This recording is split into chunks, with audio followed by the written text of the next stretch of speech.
दोस्तों, आज की कहानी है। मम्मी जी, बेटी का घर भरने के चक्कर में आपने बेटे का घर खाली कर दिया।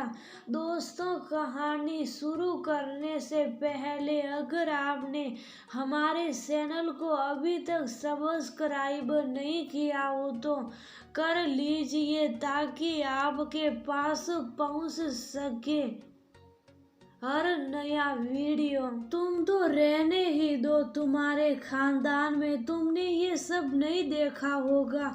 तुम्हारे खानदान वालों को तो पता भी नहीं है कि बेटियों को कैसे विदा करते हैं। ये सुनते ही साक्षी की आंखें गीली हो गई। आज उसकी ननद वापस ससुराल जाने वाली थी तो उसकी सास कल्पना जी अपनी बेटी को विदा की विदाई में कपड़े और मिठाइयाँ बाकी उपहार रख रही थी।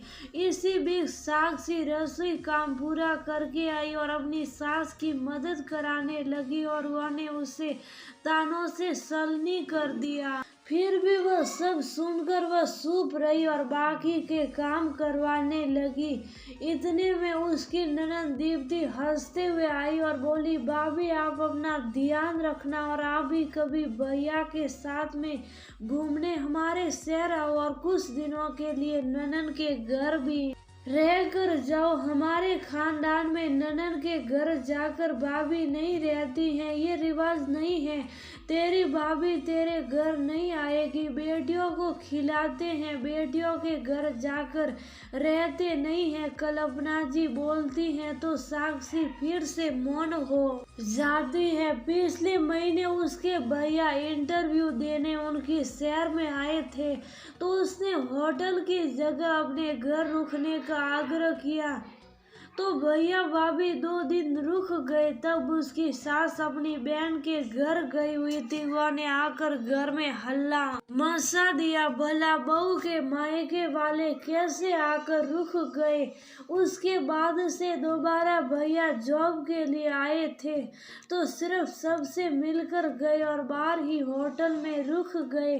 उसका ताना कल्पना जी आज तक देती हैं। साक्षी ने आए भरी और कुछ ना बोली। कल्पना जी बेटी दीप्ति को लगातार निर्देश दे रही थी, ये तेरी सास के लिए जरी वाली साड़ी है, साथ में चांदी की पायल, सोने का नाक का कांटा और शॉल है।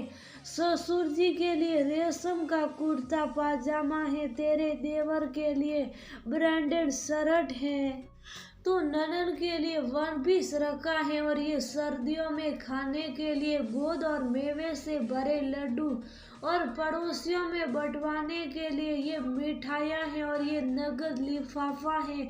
बाकी रोन तुझे कार से रेलवे स्टेशन छोड़ आएगा अपनी माँ से विदा लेकर। दीप्ति चली गई। थोड़ी देर बाद साक्षी रसोई समेटने लगी और उसे भूख लग आई। सुबह से वो काम में लगी थी। दीप्ति के लिए 2 समय का खाना बना कर दिया। कहने को सफर 4 घंटे का ही था पर सासू माँ का निर्देश था कि समधियों के लिए भी खाना बनवा कर भिजवा देते हैं, नहीं तो दीप्ति को वहाँ जाकर फिर से खाना बनाना पड़ेगा। ये बात अलग है कि यहाँ इसका भार उनकी बहू पर पड़ेगा, पर क्या फर्क पड़ता है। ससुराल वाले अपनी बेटी की चिंता करेंगे या बहू की। बहू तो दूसरे की बेटी है। उसने लड्डू का डिब्बा खोला तो उसकी आंखें फटी रह गई।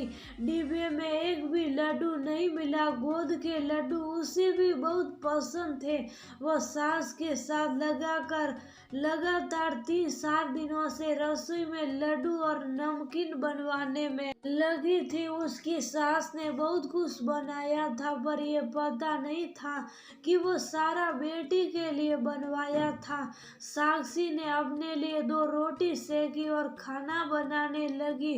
तभी कल्पना जी आई। ये देखो, घर की बेटी को गए 10 मिनट भी नहीं हुए और बहू खुशी में खाने भी लगी है। हमारे खानदान की बहुएं तो ऐसा कभी नहीं करती हैं।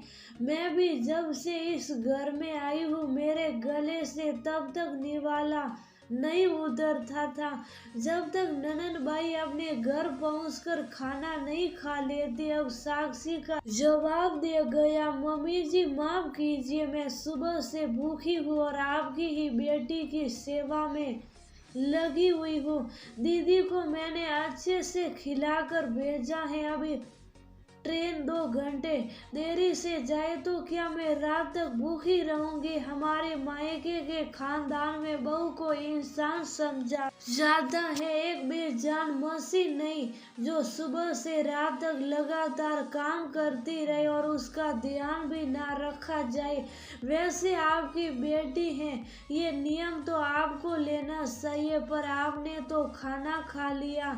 ये सुनते ही कल्पना जी की बोलती बंद हो गई। मम्मी जी, मुझे आपके खानदान का अभी इतना पता नहीं है, क्योंकि मुझे शादी हुए 6 महीने हुए हैं, पर हमारे मायके के खानदान में बहू को भूखा नहीं रखते हैं और ना ही जली कटी बातें सुनाकर उसका दिल जलाते हैं। खानदान में मेरी माँ पहले बहू के लिए सर्दियों के लड्डू बनाती हैं और बाद में बेटी के लिए भिजवाती हैं।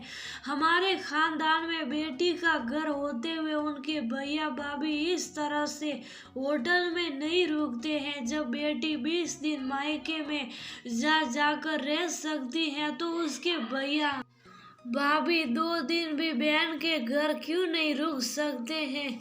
हमारे मायके के खानदान में बेटी को विदा में हिसाब से दिया जाता है और देने से पहले बेटे की जेब भी देखी जाती है, कहीं इससे उनके घर के बेटे पर अनावश्यक बोझ तो नहीं लादा जा रहा है। हमारे खानदान में लेने देने की जगह रिश्तों में प्यार हो और अपनापन हो, इस बात पर ज्यादा ध्यान दिया जाता है। बहू को भी प्यार और अपनेपन से रखा जाता है। हमारे खानदान में बहू सहकती है, ताने सुनकर सिसकती नहीं है। अपनी बहू की बात सुनकर कल्पना जी भौंसकी रह जाती है और उन्हें आत्म गलानी भी महसूस होने लगी। साक्षी कुछ गलत तो नहीं कह रही है। आखिर उन्होंने साक्षी को हमेशा ताना ही दिया है।